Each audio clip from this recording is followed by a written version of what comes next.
I gave my apologies before going to Mark, and no apologies is returned on. You've approved them now, Chairman. No, that's fine. We approve that, Councillor Aslam, sorry. Item 3, there's only one planning application, which is the erection of a new roof of existing house at Monkholm Lodge, Robinson Lane, Briarfield. This was an application which came to the last Briarfield Relay Area Committee, which was approved and therefore thereafter referred to this committee with it being a significant part of our policy. I'm quite happy to, Chairman. I'll ask Neil to come in first, and then if any questions will come. Thank you. The application is fairly straightforward in terms of its physical attributes, and the policy issues are relatively straightforward as well. So this is the existing unit. With my cursor, yeah, you can see this is the side of the part of the property that is being applied for to be enlarged. Go on to the next slide. So you can see from that half-hit roof, I suppose you would call it, it's going to a full roof with a pitch on it, and increasing the size of the wall area there. So it's making it taller from where it was. The issue regarding that is about design. That's clearly a matter we would normally leave for area committees and not bring as a departure from policy. But the issue is about it is in Greenbelt. So we have the property as original. This I think is taken from around about 2000. This photograph, maybe a little bit after.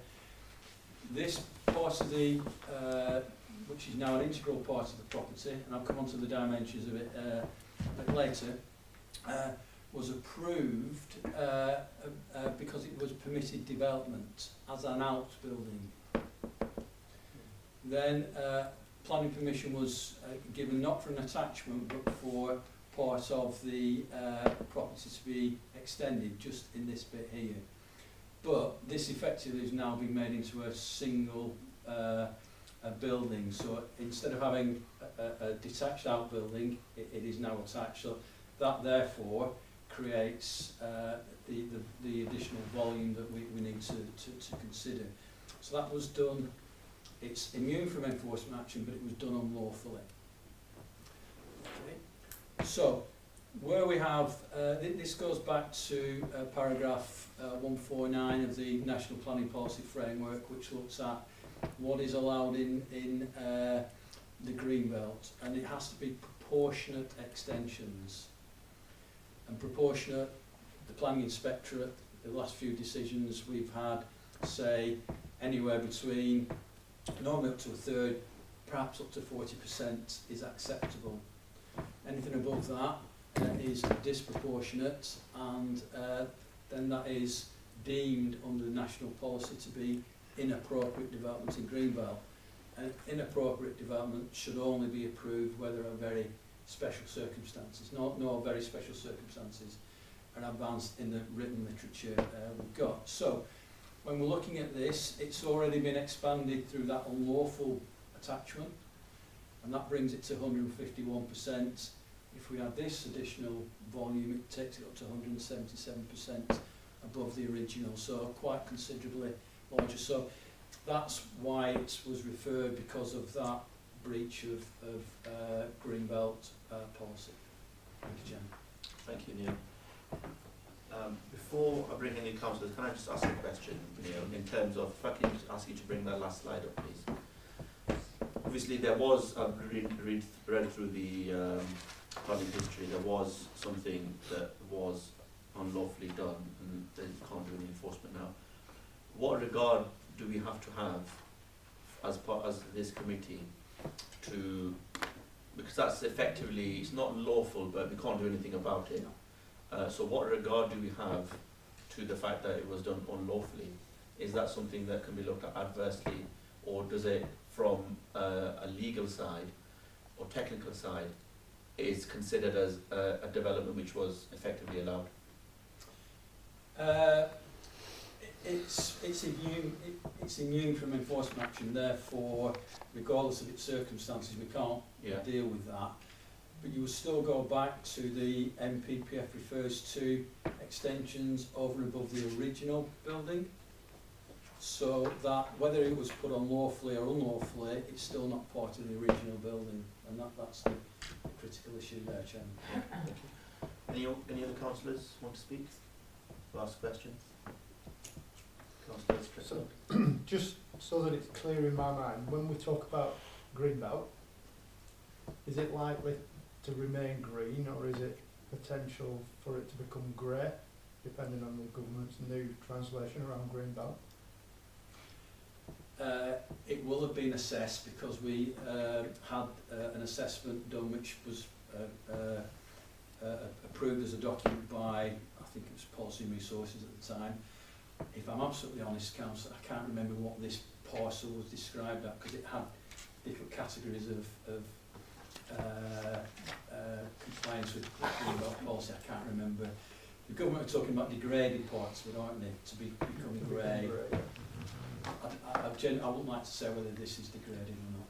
I was just wondering if we made a decision this evening and that was likely to be the basis of an appeal result. So I just thought it might be worth considering that now rather than At this moment in time, we will. I think if the planning inspectorate took that on board, it was a judicial review point from us because it's only in draft. Right, So we anticipate it coming out November, December, the MPPF. Councillor Faraz Ahmed. I do apologise, I did miss the area committee meeting as I was away as well. But is this particular application not focused just on an erection of a new roof over an existing house? Yeah. So, any other questions before? No, that's just what I want to So highlight. that's all it is. So I think Neil's pointed that out. If you look at that top right hand corner, that's the proposed elevation. And if you look at it again, top right hand corner, the roof, that's the current position. So you're right, the only, Neil, correct me if I'm wrong, the only thing that we are considering today is the height of that roof. Nothing to do with the extension or anything else. That's obviously happened. So it's just the size of the roof, the height of the roof. Okay. Councillor Tennant. You have to think about my name. Yeah, what a long day. Yeah, so when you were saying that in some cases with greenbelt special circumstances can apply, what would constitute special circumstances? Chairman, it's very special, so not just special circumstances, very special, so there's that very high bar. That could be, we had for an example, we had a wind turbine in Combe, and the inspector said that turbine could be the difference, and what would be the difference between that business existing and not existing. Therefore, that inspector gave weight to retaining that business, and therefore granted a development contract to what would normally be greenbelt policy. Okay. Any other questions? I'll just come in before any of you ponder on any questions or any thoughts.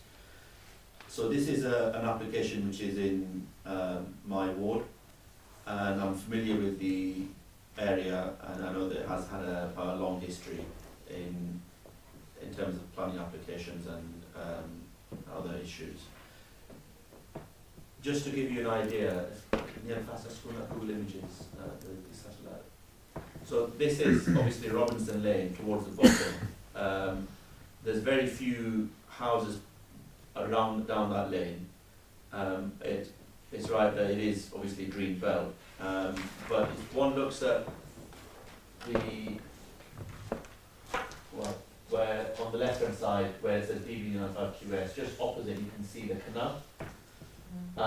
And there's a lane just at the top of there where Neil is pointing next to the canal, where members of the public can come and obviously take really left back up because there's a bit of a dead end towards the bottom. So there isn't much of it's not much of a residential area down there.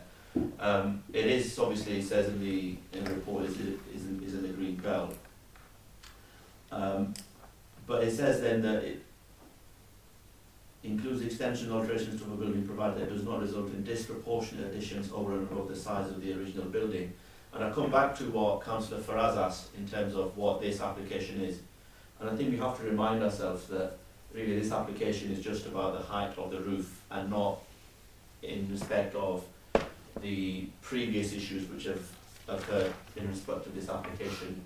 And there might be issues, I mean, I wasn't aware that there was it was an illegal development in the past. But we're not here to determine or make a decision on what this applicant has done in the past. We're here to look at this application which is before us. And there is literally a decision to replace the existing roof with the new height of the roof. And if one looks at the report, one of the reasons which has been suggested why there was an increase in the roof was because of damp, because of the height of the roof. And to be honest, when one looks at it, I've went to look at it from the canal side. In this current form, I think it looks a bit unusual, the height of the actual roof as it currently stands. I don't think it looks like a natural general roof that we normally see the height of it. I think it looks a bit odd anyway, but the reason why the applicant says he's doing it is, and I think it's confirmed, you can't find the exact place where it says that, but there was issues with damp and with the, here we are, yeah. So the existing hip roof and area roof will be replaced with a pitch roof, and I think it's commented upon in the application that whilst it has damp and pests, this does not constitute very special circumstances, and I think that's what Councillor Tennant was asking about, very special circumstances. And I think we've been here in the past about what is defined as very special circumstances. And I think I might be right in this, but Neil will correct me if I'm wrong, but it's a subjective opinion as to what, because everyone's very special circumstances are different, and it's up to the committee, I think, to decide whether they are very special circumstances. Obviously people can decide. I don't think this is a case where I can identify very special circumstances in reality, but this is something that obviously we have to consider. But it's a high increase of 1.9 metres, isn't it, above what it currently is.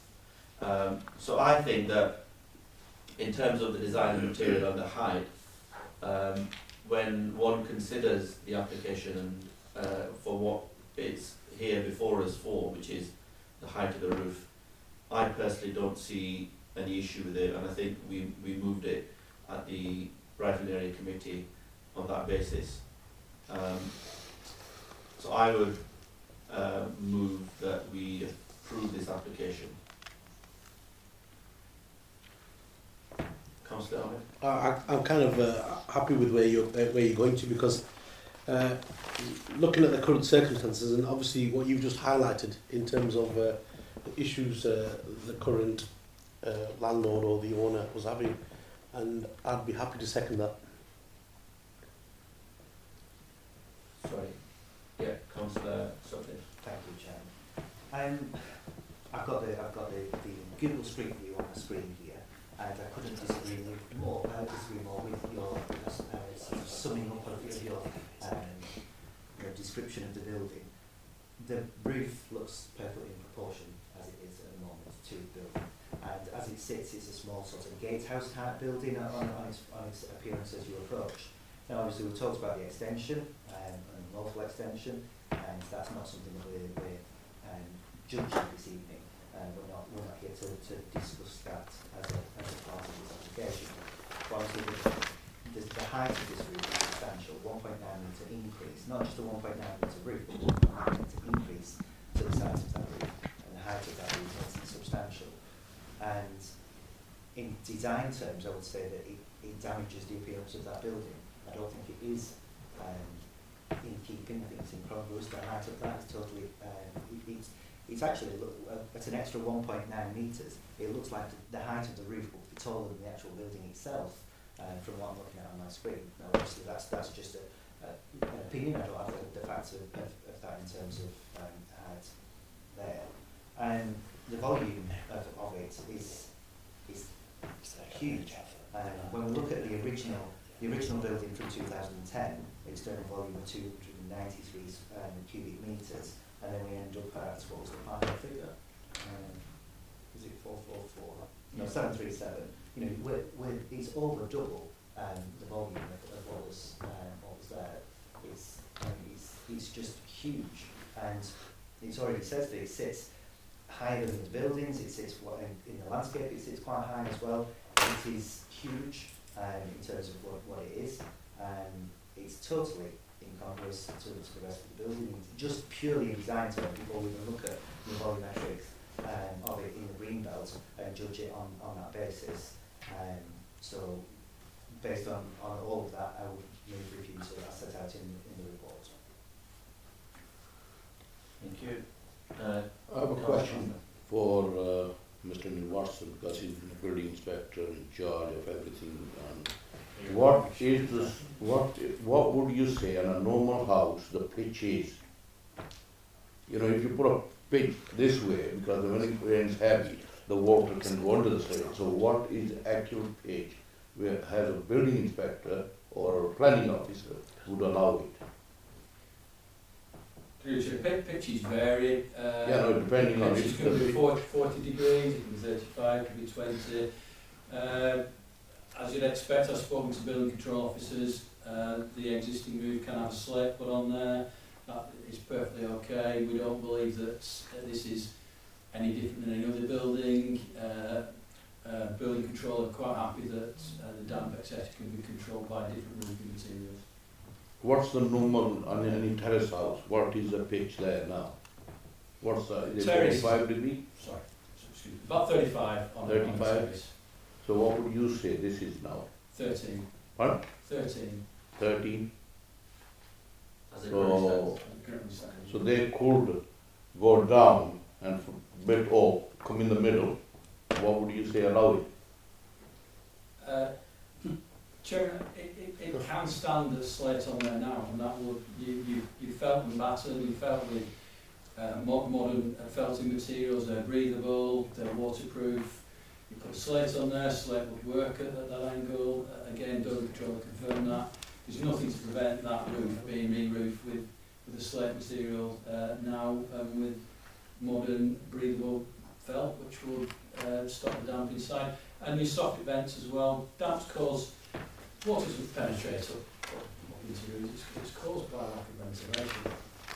You put adequate soffit vents in there, ventilates it properly, and it will work. Councillor. Chairman, I'm going to second Councillor Sutcliffe's proposal to reject this for the reasons set out in the report. The design, you know, it's arguable.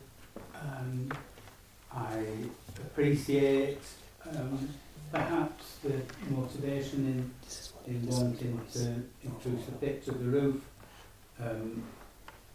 but we come back to the increase in volume of the building, and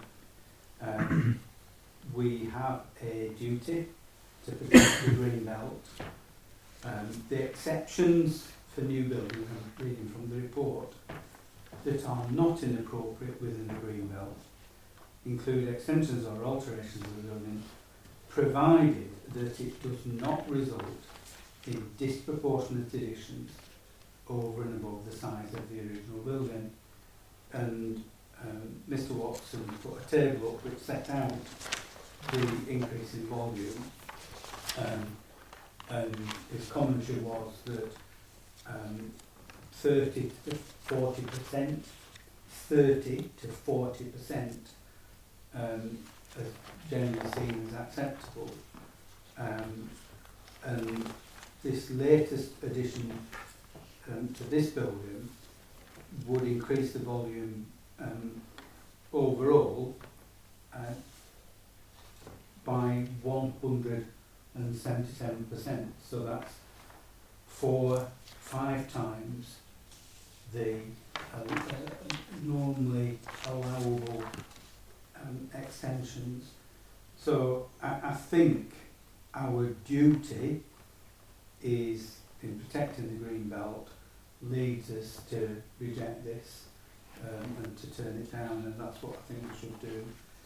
The arguments about the design, you know, I think is less relevant, and I wouldn't necessarily vote against this on design grounds, but I think the principle, the increase in overall volume of the building is such that this is disproportionate and it ought to be rejected.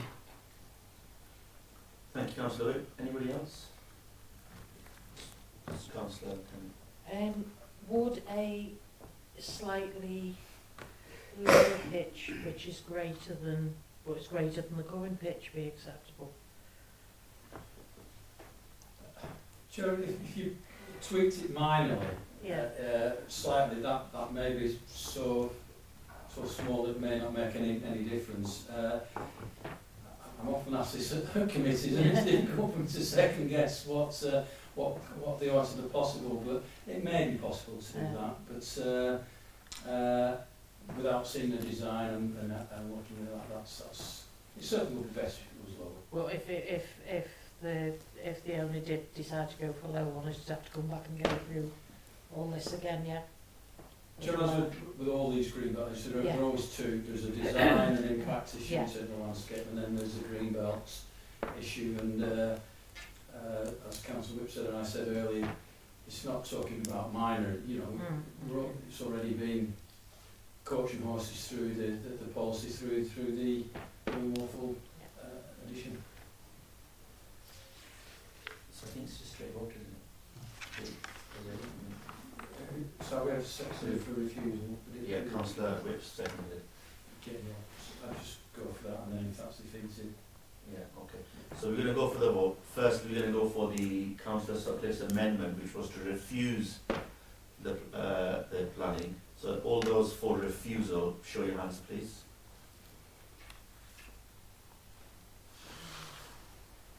Four. All those against? Refusal.